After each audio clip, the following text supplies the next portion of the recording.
عزیز دوستو، بزرگوں اور بھائیوں، کچھ چیزیں ایسی ہیں جن کا قرآن مجید نے بارہا تذکرہ فرمایا۔ قرآن پاک کسی چیز کا ایک بات بھی ذکر کر دے تو وہ چیز ہمارے لیے دستور حیات اور منشور زندگی بن جاتی ہے۔ لیکن اگر اللہ تبارک و تعالیٰ کسی چیز کا بار بار تذکرہ فرمائے تو معنی یہ ہے کہ اس کی ہمیں بہت ہی زیادہ ضرورت ہے۔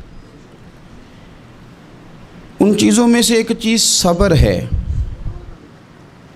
قرآن پاک نے 100 سے زیادہ مرتبہ صبر کا تذکرہ فرمایا۔ اتنی بڑی بات کو سمجھیے گا کہ 100 سے زیادہ مرتبہ قرآن پاک نے تذکرہ کیا ہے صبر کا، اور مختلف انداز میں۔ کہیں فرمایا کہ وَبَشِّرِ الصَّابِرِينَ، اے محبوب صبر کرنے والوں کو خوشخبری سنا دیجیے۔ کہیں فرمایا اِنَّ اللَّهَ مَعَ الصَّابِرِينَ، بے شک اللہ صبر کرنے والوں کے ساتھ۔ تو مختلف انداز میں، مختلف طریقوں سے اللہ تعالیٰ نے صبر کا تذکرہ فرمایا۔ سوسائٹی کے اندر، معاشرے کے اندر اور مسلمانوں کے اخلاقی رویوں کے اندر اگر صبر کو داخل کر لیا جائے تو ہم محسوس کریں گے کہ ہماری زندگی نہ صرف یہ کہ آسان ہو گئی ہے بلکہ محبتوں والی ہو گئی ہے، چاہتوں والی ہو گئی ہے۔ ہمارے رشتے ایک دوسرے سے ٹوٹ نہیں رہے بلکہ بننا شروع ہو گئے۔ تھوڑا سا صبر بہت ساری چیزوں کو ٹوٹنے سے بچا لیتا ہے۔ قرآن مجید کی جو آیت کریمہ میں نے تلاوت کی، یہ سورہ آل عمران کی آخری آیت ہے۔ اللہ تعالیٰ نے فرمایا یا ایھا الذین آمنوا اصبروا وصابروا، اے ایمان والو صبر کرو، صابر بنو۔ اے ایمان والو صبر کرو اور صابر بنو۔ کیا مطلب؟ پہلے صبر کا مطلب یہ ہے کہ اگر تمہیں کوئی ذاتی تکلیف پہنچے تو اس پر صبر کرو۔ وصابروا، اس کا معنی یہ ہے کہ اگر دشمن کے مقابلے میں کسی اور کی طرف سے کوئی تکلیف آئے تو اس پر بھی صبر کرو۔ پھر فرمایا ورابطوا، اور ہمیشہ کمر بستہ رہو، اسلامی سرحدوں کے پہرے دار رہو۔ واتقوا اللہ، اللہ سے ڈرتے رہو۔ لعلکم تفلحون، اس امید پر کہ اللہ تمہیں کامیابی عطا فرما دے، تم فلاح پا جاؤ۔ یا ایھا الذین آمنوا اصبروا وصابروا، اے ایمان والو صبر کرو اور صابر بنو۔ صبر کرو، صابر رہو، یعنی جو ذاتی تکلیف آئے اس پر بھی صبر کرو۔ اور مصابرہ کا معنی سامنے سے آنے والی تکلیف، اگر بیماری آ گئی، کوئی پریشانی آ گئی، کہیں کوئی اپنا دنیا سے چلا گیا تو یہ ذاتی تکلیف ہے، اس پر بھی صبر کرنا۔ اور اگر اپنوں نے، بیگانوں نے کوئی تکلیف پہنچا دی، کوئی اذیت دے دی، وہ اذیت کئی صورتوں میں ہو سکتی ہے۔ تانا بھی ایک اذیت ہے، طنز بھی ایک اذیت ہے، کسی شخص کے بارے میں غلط کلمہ کہنا بھی ایک اذیت ہے، اور مقابلے میں کھڑے ہو جانا، لڑائی کرنا، یہ بھی ایک اذیت ہے۔ اس پر بھی صبر کرو۔ ورابطوا، اور اس طرح کرو کہ کمر بستہ رہو، جد و جہد کرتے رہو۔ واتقوا اللہ، اللہ سے ڈرو۔ لعلکم تفلحون، تاکہ تم کامیاب ہو جاؤ۔ صبر جب آپ کرتے ہیں نا، اور صبر کا ارادہ کرتے ہیں تو اللہ تعالیٰ صبر کی توفیق بھی عطا فرماتا ہے۔ ہم نے یہ دیکھا ہے کہ ہمارے پاس نعمتوں کی کمی نہیں، ہمارے فریزر خوراک سے بھرے ہوئے ہیں، ہمارے دسترخوانوں پہ انواع و اقسام کی چیزیں چنی ہوئی ہیں، ہماری الماریوں میں کئی ہمارے لباس تیار شدہ لٹکے ہوئے ہیں، ہماری جیبوں میں ہماری ضرورت کا سرمایہ اللہ نے ہمیں دے دیا ہے۔ لیکن اس کے باوجود جو لوگ ایک دوسرے سے پیار نہیں کر پا رہے، جو ایک دوسرے کے قریب نہیں جا پا رہے، تو اس کی وجہ یہ ہے کہ صبر نہیں رہا، حوصلہ نہیں رہا، کسی چیز کو برداشت کرنا ہمارے مزاج کا حصہ ہی نہیں رہا۔ اور پھر چونکہ امت مسلمہ نے انقلاب برپا کرنا تھا، دنیا کو پیغام حق دینا تھا، اگر ان کے اندر حوصلہ ہی نہیں ہوگا، اگر انہیں صبر ہی نہیں کرنا آئے گا، استقامت ہی نہیں ہوگی، کہیں رکنا ہی نہیں آئے گا، تو یہ میدانوں کو سر کیسے کریں گے؟ کامیابیاں کیسے ان کا مقدر بنیں گی؟ رمضان المبارک میں بھی ماحول یہ ہو کہ افطاری سے 1 گھنٹہ پہلے نظر پوری ٹک جائے گھڑی پہ، اور تھوڑا سا بھی صبر مشکل ہو، اور رمضان المبارک میں سحری کے وقت میں اگر دہی والی دکان پہ بھی جھگڑا ہی ہو رہا ہو، اور شام کو سامان خریدنے میں بھی اگر بحث ہی ہو رہی ہو، تکرار ہو، جھگڑا ہو، تو پھر سیکھا کیا؟ پھر وہ جو ہمیں تربیت دی جا رہی تھی کہ ہم نے صبر کرنا ہے، تو پھر ہم نے اس میں حاصل کیا کیا؟ حدیث پاک سنیں گے، آپ کی طبیعت بڑی ٹھنڈی ہوگی۔ میرے نبی پاک صلی اللہ تعالیٰ علیہ وسلم نے ارشاد فرماتے ہیں کہ جو بندہ سوال سے بچنا چاہے گا، ارادہ کرے گا اللہ میں نے کسی سے نہیں مانگنا، فرمایا جو سوال سے بچنا چاہے گا رب اسے سوال سے بچا لے گا، اور جو لوگوں سے بے نیاز ہونا چاہے گا کہے گا یا اللہ مجھے دنیا داروں کا محتاج نہ بنا، اپنی بارگاہ سے عطا فرما۔ جو لوگوں سے بے نیاز ہونا چاہے گا اللہ لوگوں سے بے نیاز کر دے گا، اور فرمایا جو صبر کا ارادہ کرے گا اللہ اسے صبر کی توفیق بھی عطا فرما دے گا۔ ارادہ تو کرے، پروگرام تو بنائے، توفیق تو اللہ دے گا۔ جو صبر کا ارادہ کرے گا اللہ صبر کی توفیق بھی عطا کر دے گا۔ اور حضور صلی اللہ تعالیٰ علیہ وسلم فرمانے لگے، یاد رکھو کسی بندے کو جو بہترین تحفہ دیا گیا ہے نا، اگر کسی کو کوئی بہترین عطیہ ملا ہے تو پھر اللہ تعالیٰ نے اسے صبر عطا فرمایا ہے۔ یہ بہترین تحفہ ہے، اس سے زندگی سنور جاتی ہے، اس سے انسان باوقار اور مطمئن ہو جاتا ہے، اس سے اس کے شب و روز آسانی سے بیتتے ہیں، وہ دنیا کی پک ڈنڈیوں سے آسانی سے گزر کے اللہ کی بارگاہ عالی مرتبت میں سرخرو ہو کر حاضر ہو جاتا ہے۔ لیکن اگر بے حوصلہ ہو، صبر نہ ہو، پھر نقصان روز بروز بڑھتا ہے۔ اور پھر میرے رسول پاک صلی اللہ تعالیٰ علیہ وسلم ارشاد فرماتے ہیں کہ اصل بات یہ ہے کہ اللہ تعالیٰ نہ کسی بندے کا درجہ بلند کرنے کا ارادہ فرماتا ہے، لیکن اس کے اعمال اس طرح کے نہیں ہوتے کہ اس کا درجہ بلند کیا جائے۔ اب رب کیا کرتا ہے، اللہ تعالیٰ اس کو مال کی، جان کی، اولاد کی کسی مشکل میں ڈال دیتا ہے، اس مصیبت پر وہ بندہ صبر کرتا ہے تو اللہ تعالیٰ اس کا درجہ بلند فرما دیتا ہے۔ اعمال اس قابل نہیں تھے کہ درجات بلند ہوں، وہ اعمال کی بنیاد پر نہیں کر سکتا تھا تو اللہ نے کسی مشکل میں ڈال کے نہ اپنے فضل سے درجہ بلند کر دیا۔ اب جو راہ طریقت کا مسافر تھا، جو سلوک کی منازل طے کر رہا تھا، جو اللہ رسول کے قریب جانے چاہ رہا تھا، اس کے لیے کتنی آسانی ہو گئی کہ مجاہدہ تو زیادہ نہ کر سکا، کثرت سے نفلی صوم و صلات کا بندوبست تو نہ کر سکا، تھوڑا سا صبر کیا، رب نے اپنا اور اپنے محبوب کا قرب عطا فرما دیا۔ تو یہ تو آپ صبر کرنے کے لیے جب نکلے ہیں تو آپ نے تو رب رسول کو پا لیا۔ یہ صبر تو وہ والا سفر ہے جس کی جو منزل ہے وہ اللہ رسول کا قرب ہے۔ تو ہم لوگ تھوڑی تھوڑی باتوں میں حوصلہ ہار جاتے ہیں، صبر چھوڑ جاتے ہیں، پریشانی بڑھ جاتی ہے، پتہ نہیں ایسے محسوس ہوتا ہے کہ جیسے یہی بندہ دنیا کا سب سے دکھی بندہ ہے۔ تو ایک تو یہ کہ ذاتی حیثیت سے صبر کرے، ایک یہ کہ پھر دشمن کا جب مقابلہ ہو، آمن نصبرو و صابرو، آپ کا جب مقابلہ سامنے کسی کے ساتھ ہو تو پھر تیر، تلواریں، اسلحہ، بندوقیں یہ نہیں زیادہ لڑتی، میدانوں میں حوصلے لڑتے ہیں، میدانوں میں صبر لڑتا ہے، میدانوں کے اندر توانائیاں لڑتی ہیں۔ میدان کربلا کے اندر کوئی مقابلہ نہیں تھا تیر کا تیر کے ساتھ، تلوار کا تلوار کے ساتھ کوئی مقابلہ نہیں تھا۔ میدان کربلا کے اندر ظلم کا صبر سے مقابلہ تھا، فتح کے ڈنکے یزید نے بجائے تھے، جشن ابن زیاد نے منایا تھا، لیکن قیامت تک اللہ نے جو فتح عطا فرمائی ہے تو وہ حسین ابن علی کے صبر کو عطا فرمائی، وہ سیدنا امام علی مقام کے صبر کو ملی۔ عزیز بھائی، صبر ہی ہمیشہ فاتح ہوتا ہے، صبر ہی جیتا کرتا ہے، صبر ہی کامیابیاں دیتا ہے، نتیجے صبر کے نکلتے ہیں، صبر کے حوصلے کے نتیجے ہوتے ہیں۔ ہماری جلد بازی ہمیں شکست خوردہ کر دے گی، ہمارا حوصلہ نہ ہونا ہمیں ہرا دے گا، ہم کمزور پڑ جائیں گے اگر ہم بے حوصلہ ہو جائیں گے۔ سنو، میرے نبی پاک علیہ السلام نے تربیت کی، حضور اپنی امت کو درس دیتے ہیں، حضور فرماتے ہیں پہلے تو کوشش ہی نہ کرو کہ تمہاری دشمن سے لڑائی ہو، اس چکر میں ہی نہ پڑو کہ لڑائی ہو، مسلمان امن والے ہیں۔ یہ پرامن لوگ ہیں، یہ امن پسند ہیں، یہ داعی امن ہیں، یہ معاشرے میں مومن ہونا امن کی علامت ہے۔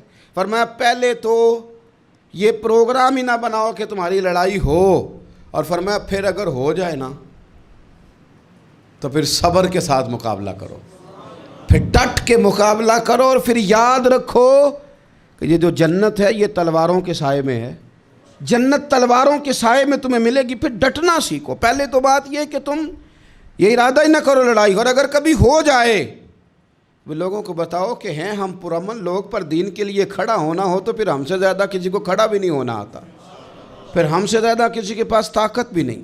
حضرت مولا علی شیر خدا رضی اللہ تعالیٰ عنہ کے زمانے میں کفر کے ساتھ ایک جنگ ہو رہی تھی، تو کافروں نے نا جاسوس بھیجے کہ یار پتہ تو کرو مسلمانوں کی تیاری کس طرح کی ہے۔ تو جاسوس واپس جا کے کہنے لگا سمجھ کوئی نہیں آئی ان کی، وہ تو راہب قسم کے لوگ ہیں، صوفی قسم کے لوگ ہیں، وہ تو کٹے ہوئے ہیں دنیا سے، مسلوں پہ بیٹھ جاتے ہیں، رات کو تو لگتا ہے دنیا سے تعلق ہی کوئی نہیں، لیکن سویرے اٹھ کے میدان میں تلوار لے کے نکلتے ہیں تو لگتا ہے ان سے بڑا مجاہد ہی کوئی نہیں۔ یہ عجیب لوگ ہیں کہ رات کو مسلح پہ بیٹھے ہیں تو لگتا ہے کٹ گئے دنیا، یہ صوفی لوگ ہیں، درویش ہیں۔ یہی مسلمان کی شان ہے، ہو ہلکا یاراں تو برے شم کی طرح نرم، رزم حق و باطل ہو تو فولاد ہے مومن، ادھر آ ستمگر ہنر آزمائیں تو تیر آزما، ہم جگر آزمائیں، ہم تجھے اپنا حوصلہ بتاتے ہیں کتنا، دیکھ ہمارے حوصلے سے ٹکرا کے دیکھ یہ کتنا طاقتور اور مضبوط ہے۔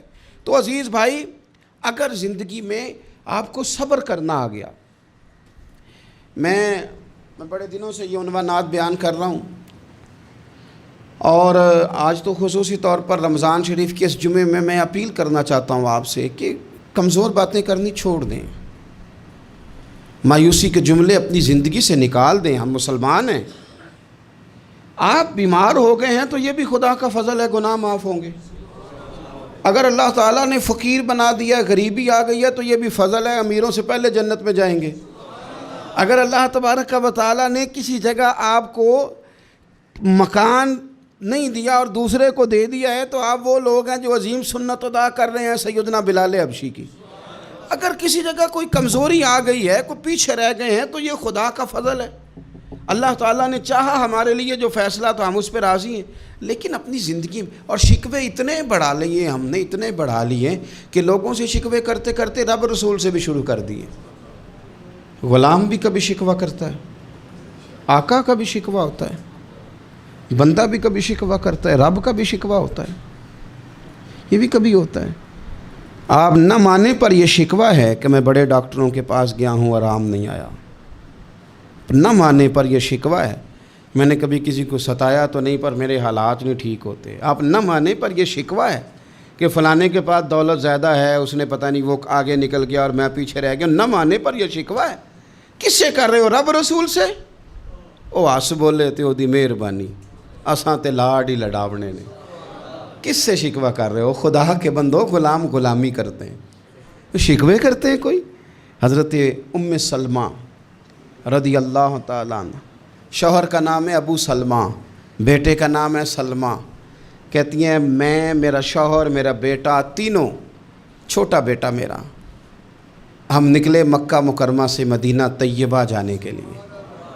ایک ہی بیٹا ہے، خاندان جمع ہے، شوہر کی گود میں بیٹا، اونٹ کے پیچھے میں۔ فرماتی ہیں مدینے کی سرحد آ گئی تو میرے میکے والے آ گئے، کہنے لگے ابو سلمہ نہیں لے جانے دیں گے مدینے اپنی بیٹی کو۔ میں نے کہا میں مسلمان ہوں، میں تو اپنے شوہر کے ساتھ مدینے جاؤں گی۔ انہوں نے کہا نہیں جا سکتے، تو نے جانا ہے تو جا، ہماری بیٹی نہیں جائے گی۔ زبردستی مجھ سے انہوں نے مجھے میرے شوہر سے الگ کیا۔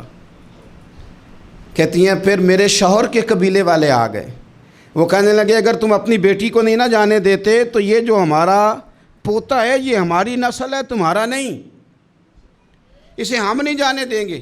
وہ بچہ اپنی طرف کھینچتے تھے، میں اپنی طرف کھینچتی تھی، مدینے کی سرحد پہ۔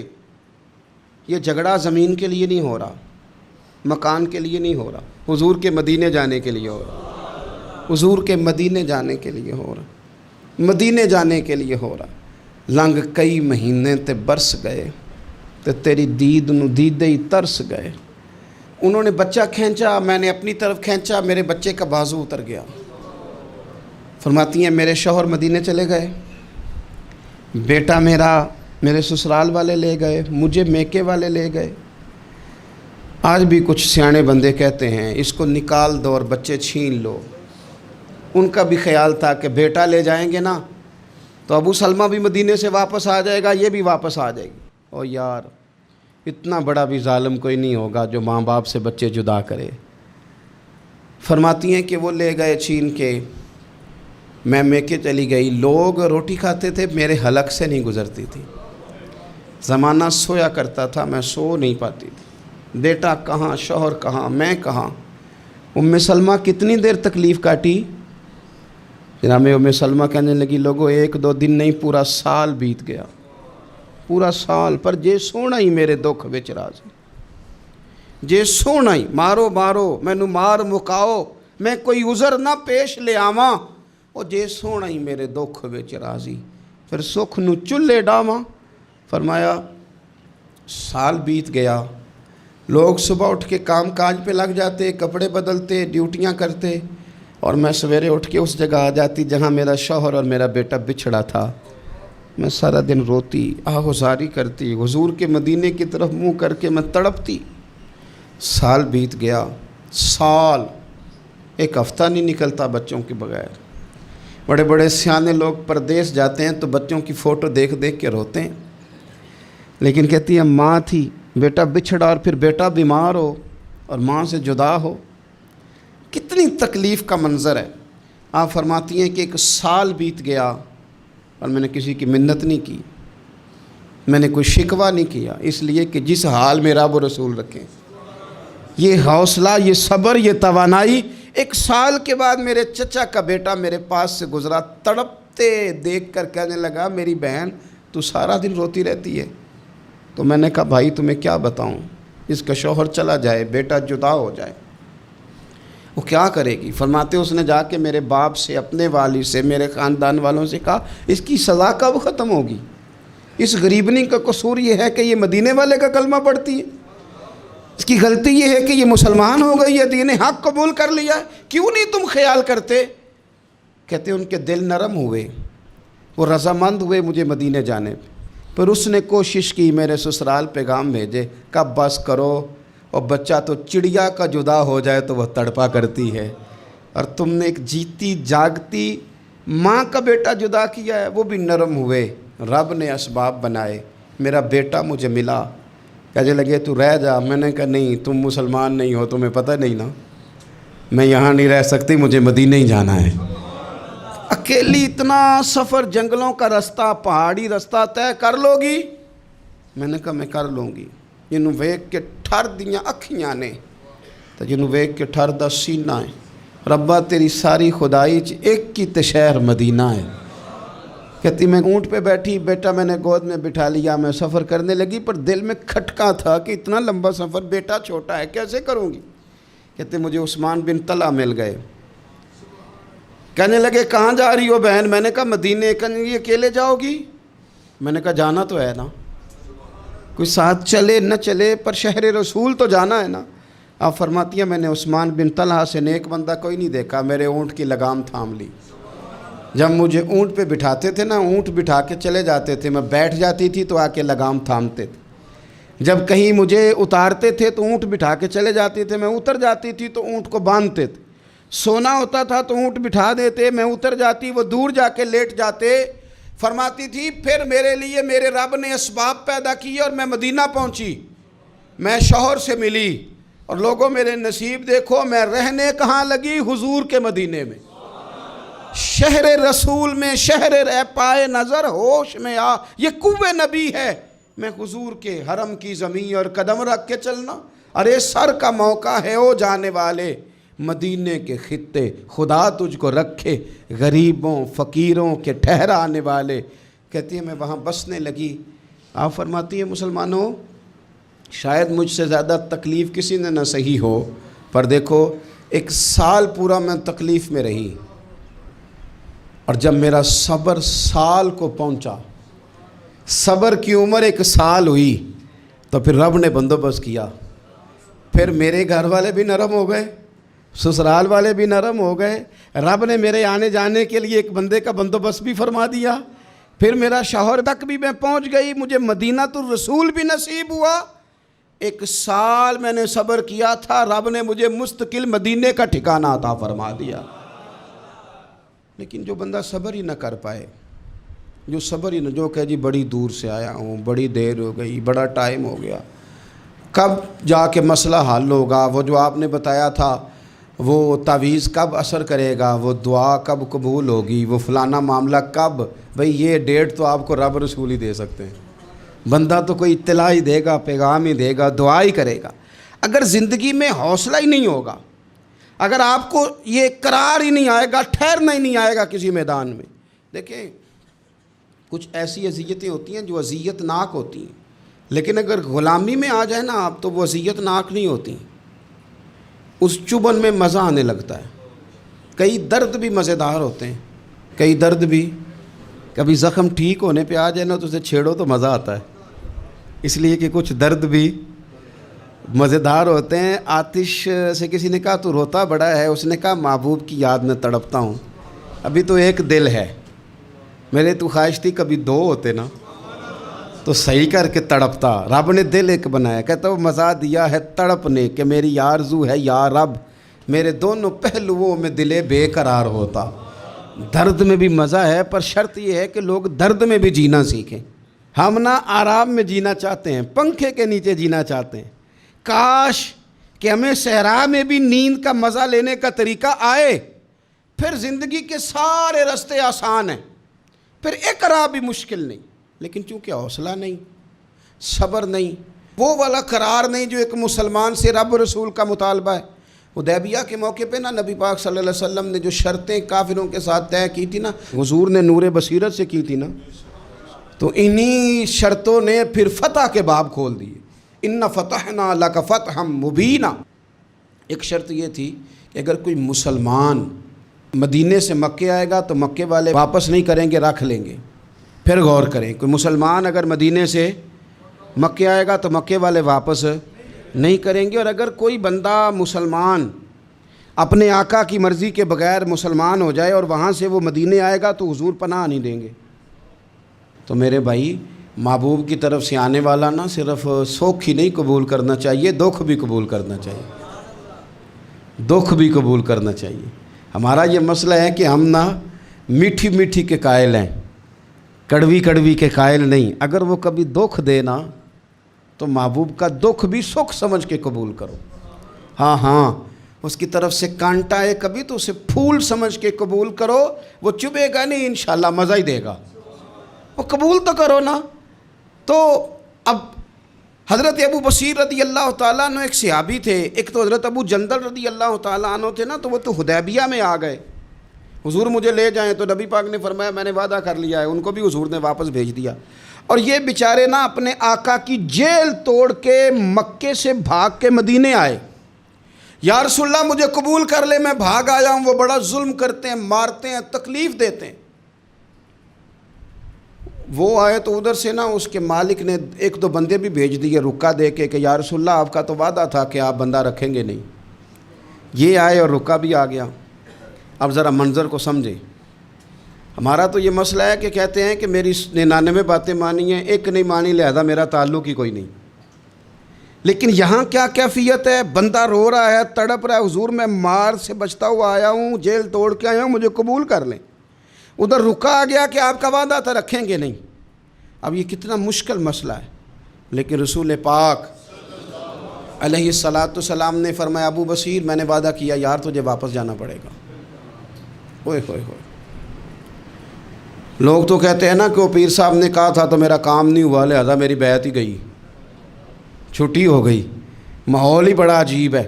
حضور نے فرمایا واپس جا، لیکن جے کر یار دے نام دا ملے مینا، پھر انہوں چولی پا لئیے مینے نو پنجے سٹیے نا، جے کر یار دے نام دا، سامنے والے نے تانا سمجھ کے دیا تھا پر یار کے نام کا تھا نا، اس نے کہا لا صحیح سونے کے نام کا ہے نا، تانا ہوا تو کیا ہوا، جے کر یار دے نام دا ملے مینا، انہوں چولی پا لئیے پنجے سٹیے نا، ਤੇ ਜੇਕਰ ਯਾਰ ਦੇ ਨਾਮ ਦੀ ਮਿਲੇ ਸੂਲੀ ਫਿਰ ਝੂਠਾ ਝੂਠ ਲਈਏ ਤੇ ਪਿਛਾਂ ਹਟੀਏ ਨਾ,